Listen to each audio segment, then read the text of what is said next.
আমাদের মামামের জন্মদিনে খাওয়ার নাম এখনো সবাই করে, ওই অন্নপ্রাশনে।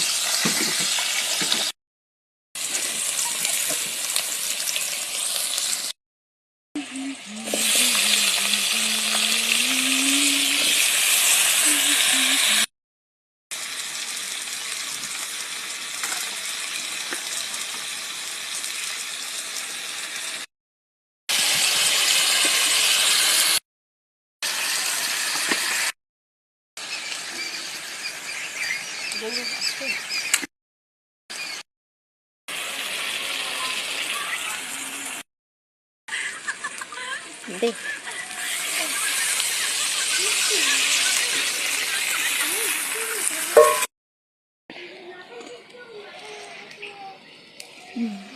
দিব ঠিক আছে।